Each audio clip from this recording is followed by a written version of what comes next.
కావాలనే మీ కలను నెరవేర్చుకోండి. సంప్రదించండి హెగ్డే ఫెర్టిలిటీ, హైదరాబాద్, తెలంగాణ. తర్వాత ఇన్ జనరల్గా సార్ రామారావు, నాగేశ్వరరావు, కృష్ణ గారు ఇదంతా ఇలా జరిగితే మీరు ఒక సక్సెస్ఫుల్ పర్సన్ నటుడుగానా, నిర్మాతగానా, లేకపోతే ఒక రియల్ ఎస్టేట్ రియల్టర్గానా, లేకపోతే రాజకీయాలు కాస్త పక్కన పెడదాం సార్, ఇందులో మీరు you're a very very highly successful person sir. అంటే ఫెయిల్యూర్స్ని దగ్గరికి రానివ్వని ఒక విజయవంతమైన వ్యక్తి మీరు. మీ అంత ఒక విజయవంతమైన వ్యక్తి అంటే మీ తాలూకా క్రమశిక్షణ అనండి, పట్టుదల, దీక్ష ఏమైనా అనండి దాన్ని. But you're a successful man till this minute. But cinema ఇండస్ట్రీలో మీరు వెళ్ళిన తర్వాత ఎంతమందో మీ కళ్ళెదురుగుండా ఫెయిల్ అయిన వాళ్ళు ఉన్నారు సార్. అంటే ఒక హరనాథ్ రాజు గారు కానీ, రాజబాబు కొంత అయ్యి స్వయంకృత అపరాధాలు అంటారే. అంటే నేను ఇండస్ట్రీకి వచ్చినప్పుడు ఎలా ఉండాలనేది కొంతమందిని చూసి నేర్చుకున్నాం, ఎలా ఉండకూడదు అనేది కూడా కొంతమందిని చూసి నేర్చుకున్నాం. అందుకని మీరు చూడండి, వాళ్ళ తర్వాత వచ్చిన హీరోలు ఎప్పుడూ కూడా ఆ ఇదిలో ఎవడో చెట్టకొట్టుకోలే. ఎవడికాడ ఎలా సక్సెస్ఫుల్ అవ్వాలి, ఎలా సక్సెస్ తెచ్చుకోవాలి, ఆ వచ్చిన డబ్బులు ఎక్కడ ఇన్వెస్ట్ చేయాలి, ఏం చేయాలి అనేది అందరూ కూడా ఇప్పుడు ఎవరు పలానా వాడు చేతుల మూలంగా ఇటు బాడీ చేసుకున్నాడు అని ఒక్కడు లేరు, ఎవరు లేడు. హర్నాథ్ గారు, రాజ్బాబు తర్వాత ఇంకెవరు లేరు.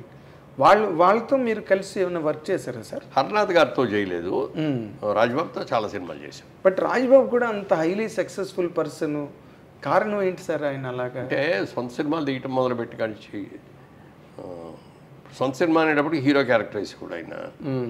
మరి దానికి తగ్గట్టు సినిమాలో కొన్ని సక్సెస్ అయ్యాడు బాగానే. ఎవరికి వారు ఏమన్నా అది బాగా సక్సెస్ అయింది. 100 రోజులు కూడా ఆడింది అది. దాంట్లో కూడా నేను వేసాను. అవును, మీరున్నారు.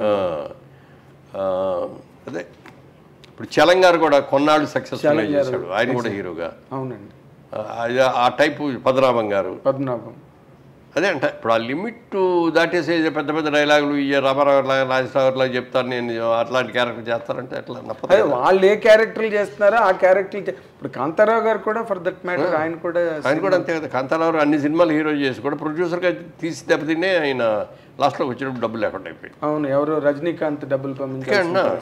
ఇప్పుడు సినిమా సక్సెస్ అవుద్దా లేదా అనేది మన చేతుల్లో లేదండి. అవును, కాబట్టి ఏంటంటే మన కెపాసిటీ ఏంటి, మనం ఎంతవరకు ఖర్చు పెట్టవచ్చు, ఎంతవరకు దీని మీద రిస్క్ చేయొచ్చు అనేది చూసుకునేవాళ్ళం. అందులో మా బ్రదర్ కిషోర్ ఆడిటింగ్లో బాగా ఎక్స్పర్ట్, బ్రహ్మాండ కంపెనీలో చదువుకున్నాడు. అందుకని ఎప్పటికప్పుడు ఇది 4 జిల్లాలు బేరాలు వచ్చి అమ్మేసేద్దాం అనేవాడు. ఎందుకు సినిమా చాలా బాగా వచ్చింది, ఏం అక్కర్లేదు అనేవాడు నేను. ముందు మనం సేఫ్ అవ్వాలి అనేవాడు. ఆ సేఫ్ అవడానికి ఏమేమి కావాలో అవన్నీ చేసేవాడు. తర్వాత సినిమా మనం అనుకున్నంత సక్సెస్ అవుతా లేదనేది వేరే విషయం, చెప్పలేం. అందుకని ముందు సేఫ్ అయిపోవాలి అనేది తమ్ముడికి ఉండేది. అయితే మీ సక్సెస్లో ఎక్కువ భాగం కిషోర్ గారికి ఇవ్వాలి. డిఫరెంట్గా ప్రొడక్షన్ సైడ్గా ఎక్కడ ₹1 వేస్ట్ అనేది లేకుండా చేసేవాడు ప్రొడక్షన్. తర్వాత అసలు స్క్రిప్ట్ నిర్వహణ అని చెప్పి పెట్టాం అతని పేరు. మొత్తం స్క్రిప్ట్ రెడీ చేసి చూసుకునేవాడు. చేసిన తర్వాత డైరెక్టర్ని అడిగేవాడు. సబ్జెక్ట్ సెలక్షన్ అవన్నీ నేను కూర్చునేవాడిని. సబ్జెక్ట్ సెలక్షన్ అయిపోయిన తర్వాత గణేష్ పత్రాలు రైటర్స్ రాయటం అన్నీ అయిపోయింది. డైరెక్టర్ ఒక్కటే అడిగేవాడు, ప్రతి ఎన్ని క్యారెక్టర్లు ఉన్నాయో రాయండి, ఓహో క్యారెక్టర్ 3 పేర్లు రాయండి. Artist first preference, second preference, third preference choice. నేను ఫస్ట్ ప్రిఫరెన్సే ట్రై చేస్తాను. ఫస్ట్ కుదరకపోతే సెకండ్ కుదరకపోతే థర్డ్. బట్ మా లెక్క ప్రకారం మేము వెళ్తాం. యాజ్ అ బిజినెస్ మ్యాన్గా కూడా దృష్టిలో పెట్టుకొని ఇంత రెమ్యూనరేషన్ ఈ క్యారెక్టర్కి అనవసరం అని అనుకుంటే వేరే క్యారెక్టర్కి వెళ్ళిపోతామని అట్లా క్యాల్కులేట్ చేసాం, అలా లెక్కలు వేసుకొని చేసాం. అందుకని ఏ సినిమా బడ్జెట్ ఎంతో అని వేసుకున్నది ఆ బడ్జెట్ రూపాయికి తక్కువ లేకుండా 5% కూడా అటు ఇటు అయ్యేది కాదు. ఆ బడ్జెట్ ప్రకారం బడ్జెట్లో అయిపోయేది. ఇది ఈ సినిమా మొదలుపెట్టిన తర్వాత 100 రోజు సినిమా రిలీజ్ చేద్దామని అనుకుంటే ఆ 100 రోజు చేసాం పర్ఫెక్ట్గా. ఈ అన్నిటికీ అందుకే కొంచెం కిషోర్ గారికి చెడ్డ పేరు ఉంది సార్ ఇండస్ట్రీలో, అదే దుర్మార్కెట్ అని. అంటే ఏదంటారు పాపాల వారుడు అంటాం చూడే. నా దగ్గరికి వచ్చి ఎవరో డేట్లు అడిగేవారు. అలాగే నేను తప్పకుండా చేద్దామండి, బ్రదర్ ఉన్నాడు కదా కిషోర్తో మాట్లాడినని వాడు. ఆయన దగ్గరికి వెళ్ళగానే కుదరదండి, ఇప్పుడు ఎట్లా కుదురుద్ది అనేవాడు. నాకు తెలుసు మురళీమోహన్ గారు మంచి అడిగానండి, వాళ్ళ అబ్బాయినండి టఫ్ అండి మాట ఎండండి అనేవాడు. కాదు, కిషోర్ గారు ఆఫీస్లో ఉన్నారంటే వెనక్కి తిరిగి వెళ్ళిపోయిన వాళ్ళు నాకు తెలుసు అండి మెడ్రాస్లో. అందుకే నవ్వు వస్తుంది నాకు తలుచుకుంటే. నేను ఎవరి దగ్గర నో అని లేకపోయేవాడిని. నేను అనేవాడిని కిషోర్ గారిని, ఏమండి మీరు ఆఫీసులో కూర్చుండి వెళ్ళిపోతున్నారు అంటే రావట్లేదు. అలాగా ఇప్పుడు ఈ లెక్కలు అవన్నీ వీళ్ళకి తెలియకపోవడం, కాంతారావు గారికి కానీ లేకపోతే కృష్ణ గారితో పాటు వచ్చిన రామ్మోహన్ ఏమైపోయాడు ఆయన కూడా మళ్ళీ అక్కడ. పద్మనాభం గారు కూడా ఎంత కెరీర్ బ్రహ్మాండమైన కెరీర్ ఉండి ఆఖరాకన్నా వచ్చినప్పుడు ఆయన దగ్గర వెళ్ళిపోతా. అవునండి, అవును. సరే, ఇప్పుడు ఇదొక ఎత్తండి. జనరల్గా మీరు ఇందాక అన్నారు ఏది, సావిత్రి గారి సినిమా రిలీజ్ అయితే ఫస్ట్ షో అని చెప్పి, మీరు సావిత్రి గారితో ఎప్పుడైనా ఇండస్ట్రీకి వెళ్ళిన తర్వాత మూవ్ అయిన సందర్భాలు ఉన్నాయా? సినిమాలు చేశాంగా. అదే సినిమాలు చేయడమే కాకుండా జనరల్గా మీరు జనరల్ లేదు అభిమానిగా అంటే మొట్టమొదటి సినిమా భారతంలో ఒక అమ్మాయి అని దాసరి గారు డైరెక్ట్ చేశారు. నాకు తల్లి ఏమో సావిత్రి గారు, తండ్రి ఏమో కాంతారావు గారు. చంద్రమోహన్కి ఏమో రాజసులోచన గారి తల్లిను ప్రభాకర్ రెడ్డి గారి తండ్రి. అక్కడ గొడవలు వస్తాయన్నమాట. ఈ అమ్మాయిని పెళ్లి రోజారమ్మని పెళ్లి చేసుకోవడం దగ్గర ఇది ఇన్ని. ఓకే. అది దాంట్లో ఎన్ని చేసినప్పుడు ఎన్ని చేసిన రోజున ఒక రోజున మొట్టమొదటి ఫస్ట్ షాట్ పెట్టారు నేను మా ఇద్దరు కాంబినేషన్లో. పెద్ద స్టేర్ కేసు మీద నుంచి ఇట్లా దిగుతా నేను చెప్పుకెళ్ళి ఒక చోట ఆగాలి, ఆ వెనక ఆవిడ చెప్పుకుంటూ వచ్చి ఆగాలి. అదంతా ఒకటే షాట్ పెట్టారు దాసరి గారు.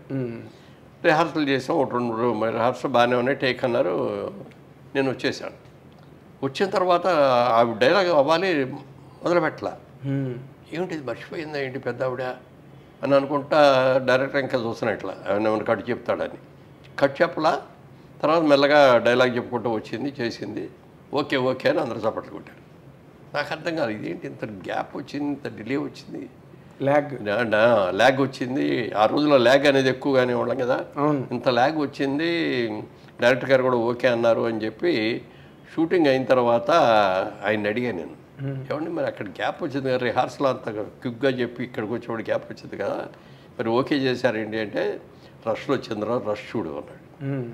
వెళ్ళి చూస్తేనండి ఆ గ్యాప్లో ఇచ్చిందండి ఎక్స్ప్రెషన్స్ అసలు ట్రెమండరస్ అనమాట. గ్యాప్ ఎందుకు తీసుకుందనే దానికి గొప్ప డైలాగ్ చెప్పేటి ఎవరైనా చెప్తారండి. కానీ నేను చెప్పిన డైలాగ్కి ఆవిడ రియాక్షను ఇదన్నమా అట్లా ఇది చేసింది. అది చూసిన తర్వాత వెళ్ళి కాళ్ళకి దండం పెట్టాను. ఓకే. మహానటేనండి మీరు. అది చెప్తే ఆ రోజు నాకే ఇచ్చింది. నేను వెనక తిరిగి చూడకూడదు, వచ్చాను కదా. పైగా అంత మహానటిని అమ్మ గ్యాప్ వచ్చింది బాగాలేదు అని అనలేం కదా మనం. ఆవిడ అప్పట్లో ఆ టైంకి అసలు సావిత్రి గారి షూటింగ్కి వస్తేనే చాలు, సెట్కి వస్తేనే చాలు, ఎందుకంటే ఆవిడ అప్పటికే డిజాస్టర్లోకి వెళ్ళిపోయారు. సూర్యన్ బాబు సినిమా తీశాడు, ఇది కృష్ణ గారి ఏదో గుర్తురాట్ల పేరు. అది ఆ సినిమాకి సావిత్రి గారి తల్లి, గుమ్మడి గారి తండ్రి, నేను చిన్న కొడుకుని, కొంచెం అల్లరిచల్లరగా తిరిగే టైప్ అనమాట.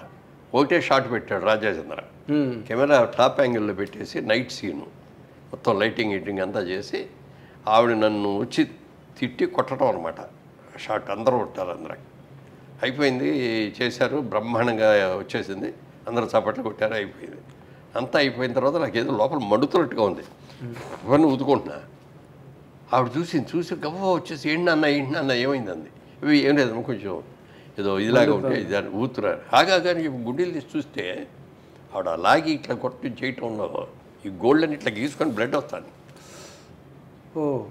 ఇక అక్కడ చూసేసి నాన్న సారీ నాన్న మా ఇంత అద్భుతంగా చేశారు, ఇక్కడ కావాల్సింది అదే ఇంపాక్ట్, ఇక్కడ ఏం తగిలినాయి అది కాదు, ఏముంది నథింగ్ ఇవి అని చెప్పి చేస్తే కూడా అంత వెరీ డెలికేట్.